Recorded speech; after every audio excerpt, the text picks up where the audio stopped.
40 साल से जब से मैंने होश संभाला है ना, उन्हें देखा है हीरो के तौर पर, और आज भी वो पाकिस्तान के हीरो नहीं, पूरी दुनिया के हीरो हैं। 100% श्योर हूँ कि जब तक खान साहब इक़्तिदार में है, मियाँ साहब नहीं आएंगे, मियाँ साहब के 2 बच्चे नहीं आएंगे, उनके समधी नहीं आएंगे, उसका भतीजा शहबाज का बेटा नहीं आएगा, शहबाज का दामाद नहीं आएगा, ये सब नहीं आएंगे। ये सब जो है जेल के मटेरियल हैं। ये उन्हें पता है, ये जैसे यहाँ उतरेंगे वो सीधा जेल में जाएंगे। इन्होंने करप्शन की बहती गंगा में हाथ धोए हैं, सिर्फ हाथ नहीं, मैं कहता नहाए हैं इन्होंने 74 सालों में पाकिस्तान को at the verge of bankruptcy कर दिया था। अस्सलाम वालेकुम जी वालेकुम सलाम। खान साहब की हुकूमत को 3 साल हो चुके हैं, इन 3 सालों में क्या तब्दीली आई? अल्हम्दुलिल्लाह तब्दीली आ रही है। अगर डिटेल में जाएंगे तो काफ़ी टाइम लग जाएगा, लेकिन मुख्तसर बता दूं कि इमरान खान साहब रवायती सियासतदान नहीं है। मैं 40 साल से जब से मैंने होश संभाला है ना, उन्हें देखा है हीरो के तौर पर, और आज भी वो पाकिस्तान के हीरो नहीं, पूरी दुनिया के हीरो हैं मुख्तलिफ आस्पेक्ट से। अब तब्दीली की बात है कि हमारे मुल्क में क्या तब्दीली ला रहे हैं। पाकिस्तान में टैक्स एवेजन थी, टैक्स एवेजन पे हाथ डाला है, टैक्स रिफॉर्मेशन हो रही है, डॉक्यूमेंटेड इकॉनमी की तरफ हम बढ़ रहे हैं। बड़े बड़े काम, 10 billion trees, clean and green Pakistan का कंसेप्ट, जिसके असरात आहिस्ता आहिस्ता लोगों को नज़र आएंगे, वो शुरू किया आउट ऑफ बॉक्स सोच के। खान हमेशा आउट ऑफ बॉक्स सोचता है। स्टार्ट में समझते हैं कि ये पागल वाला काम कर रहा है, ये इम्पॉसिबल है, but he makes impossible into possible. एक तो वो चीज़ है। फिर इसके अलावा 1960 के बाद कभी डैम्स नहीं बने। मैं हमेशा से कहता हुआ आया हूँ, मेरी भी यही सोच है कि पानी ताकत था पाकिस्तान का, लेकिन 1960 के बाद जानबूझकर, ये नहीं, इतना हर को पता था, डैम्स नहीं बनाए गए। हमारे सियासतदान ना सिर्फ करप्ट हैं, वो पाकिस्तान के अगेंस्ट चंद पैसों के एवज़ बैनुल-अक़वामी ताकत इस्टेब्लिशमेंट के हाथों में खेलते रहे, और उन्होंने इग्नोर किया उस चीज़ को जिससे हम ताकत बना सकते थे। पानी से अगर हम कंट्रोल कर लेते, आज हमारी ज़राअत फ्लोरिश होती और हम ज़राअत से कमा के दुनिया को एक्सपोर्ट करते।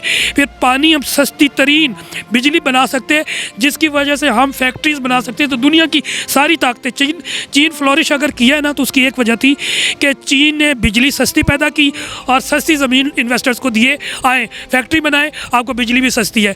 तो अमेरिका से, यूरोप से सारे चाइना में पहुँचे। तो वो होना था। खान साहब ने आफ्टर 60 ईयर्स 10 डैम का आगाज़ किया, जिसके असरात 8-10 साल के बाद नज़र आना शुरू होंगे। पाकिस्तान रिवर्ट बैक होगा इंशाअल्लाह। इसके अलावा क्या तब्दीली आई? निज़ाम तालीम।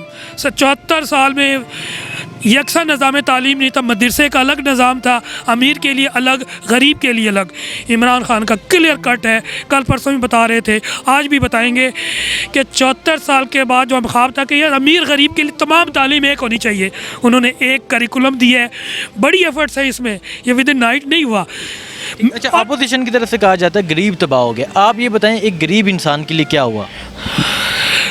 खान साहब जो कुछ भी कर रहे हैं ना, वो गरीब के लिए कर रहे हैं।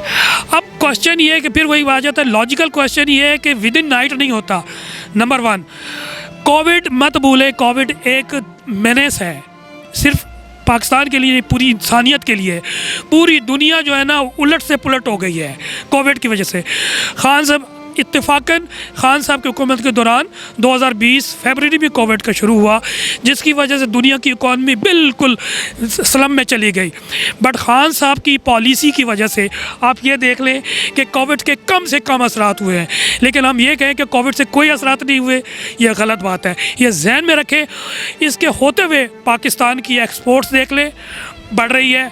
पाकिस्तान का एग्रीकल्चर फ्लरिश कर रहा है, पाकिस्तान के डॉलर्स ज़्यादा आ रहे हैं, रेमिटेंस ज़्यादा आ रहे हैं, करंट अकाउंट डेफिसिट कम हो रहा है, ट्रेड डेफिसिट कम हो रहा है।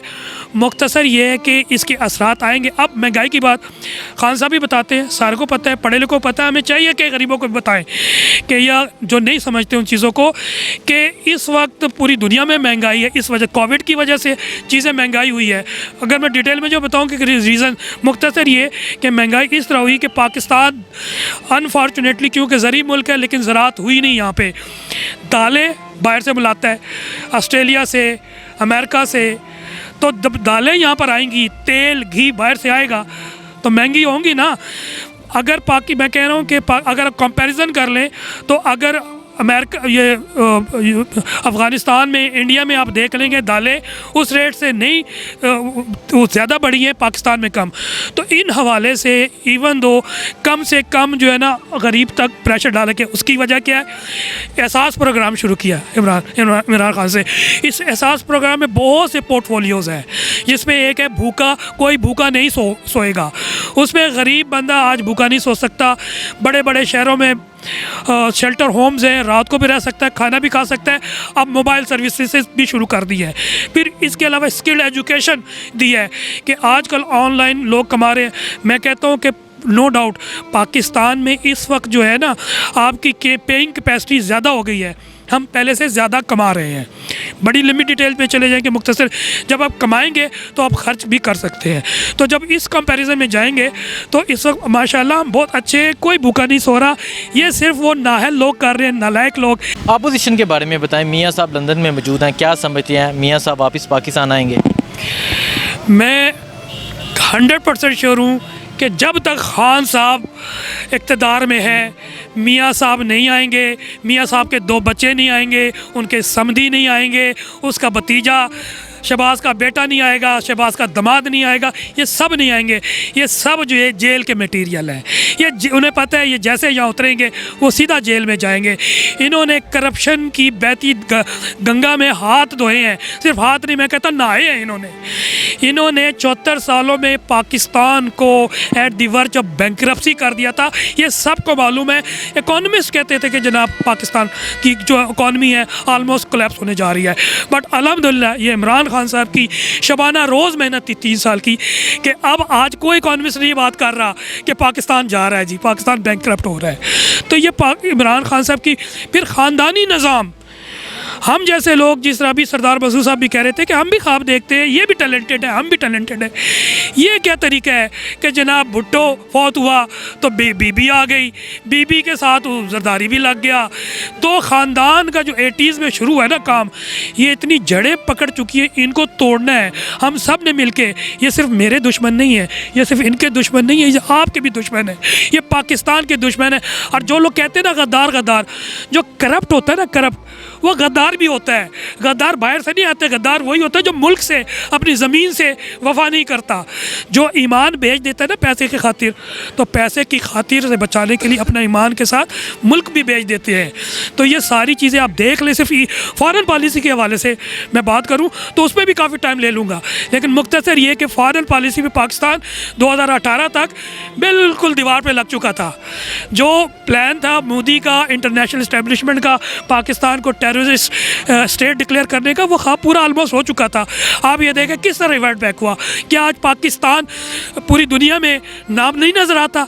क्या अभी लेटेस्ट 15 अगस्त को आज़ादी जो अफ़गानिस्तान ने ली है किसके मरून मिलत ली है? हमारी खारजा पॉलिसी, हमारी मिलिट्री पॉलिसी की वजह से ली। भारत भाग गया, USA भाग गया, मोसाद भाग गई, CIA भाग गया। किसकी फतह है? ये इमरान खान की फतह है, ये मेरी फतह है, ये आपकी फतह है, ये पाकिस्तान की फतह है। तो अल्लाह ताला इमरान को लंबी ज़िंदगी दे। अगर 10 साल इमरान खान लगातार काम कर गया, हम पीछे नहीं देखेंगे, इंशाल्लाह हम आगे जाएंगे और तरक्की याफ्ता मुल्क में हमारा शुमार होगा। बहुत शुक्रिया।